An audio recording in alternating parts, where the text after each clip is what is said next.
I've been in the fitness game for over a decade now. There's been a lot of mistakes that I've made, and here are the 5 big things that I would have done differently if I was to rewind and do it all again. Number one, I would have stuck to a plan for a longer period of time.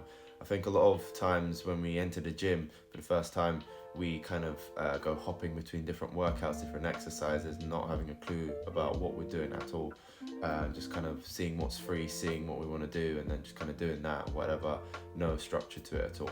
But if I was to do it all again, and if I stuck to a plan for a long period of time, i.e. done the same things, got really good at certain movement patterns, i.e. stuff like deadlifts and squats, and really focused on it for a long period of time, over the span of maybe anywhere between 6 to 12 weeks at a time before I switch things up, I think I would have got a lot more progress in a short amount of time. Second thing I should have done if I was to redo this all again is worked on my mobility from day one. Mobility is one of those things where I feel like it's become a lot more popular in the recent day and age with stuff like Instagram and TikTok kind of promoting it a bit more. But if I was to do it again from back in the day, life would just be so much easier. Less injuries, more chance of improvement with different exercises, more ranges of motion, and just generally feeling a lot better about a lot of the movements, being able to squat deeper, quicker, with more ease, and all of that makes muscle building a lot easier, strength building a lot easier, because you have access to all this range and you're not in different you don't have pains and niggles all everywhere. Third thing I would have done differently is ate a lot more protein consistently every single day. Protein is the biggest thing. If we don't hit our targets roughly in that range of around a gram per pound of body weight, then we're leaving a lot of gains on the table. Getting an optimal amount of protein is really important, trying to make as much gains in the shortest amount of time possible. A lot more protein on your plate every meal, all the time, consistently, day in, day out. Fourth thing I would have done differently is I would have stopped training to failure every single session. I'm not against the idea of beast mode and going balls to the wall and really going through it and having guys shout in your ear like, come on, you can do 2 more, you can do 1 more. But the thing is, that's a lot of the time that's very superficial. You'll see it in a lot of like motivational videos and bodybuilding kind of videos, where they're pushing each other and shouting at each other to get in that the last rep, get the 10th rep in, get the 11th rep in, all of that stuff. And that's all well and good. I'm all for that. But you can't do that all the time. It's just not sustainable, especially if you're a natural athlete, and it's your first few times in the gym.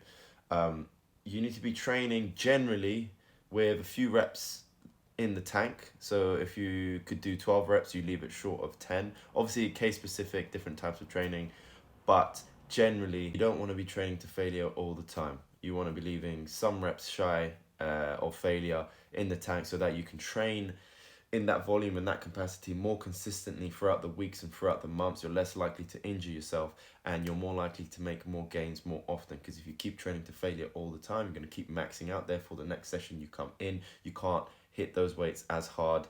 You can't hit those that work capacity as hard because you're burnt out from the previous session. The fifth thing I would have done differently if I was to start again is to commit to a bulk for a longer period of time.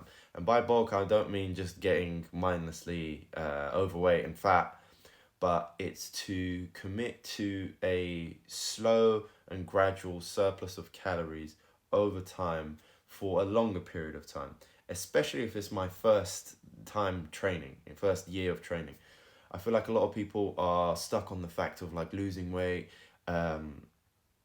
Don't get me wrong, if you have weight to lose, then yeah, get that weight off you. You can do that anywhere between 6 to 12 weeks of consistent sort of work and calorie deficit and hardcore training. But after that's out the way, commit to a bulk for a long period of time. You're going to make the most difference on your body in terms of gaining muscle in that first year, all the way up to around 2-3 years of training, depending on your genetics and all this stuff. And that's where you're going to make the majority of your sort of frame and your gains. And that's where you should be really focusing on your compound lifts and progressively overloading over time. So don't waste your time on sort of bulking for, this is the biggest mistake I see people do. They bulk for like 3 months and then they cut. That is simply not enough time for you to gain considerable amount of mature muscle. You need to be bulking slowly and gradually, so nothing too crazy, but you need to be doing it over, I would say bulk at 9 months out of the year, 6 to 9 months out of the year. And then when you are cutting, make sure it's nothing too aggressive. but it's something that kind of turns down the excess body fat, about 6 to 8 weeks, and then go back slowly onto a bulk. Do this for a long amount of time. If you're a natural athlete, you need a longer time to grow a considerable amount of muscle. Once you've built that muscle, it's easier to maintain. You need a lot less work to maintain that muscle than it is to grow. So longer term bulks are where it's at. Peace.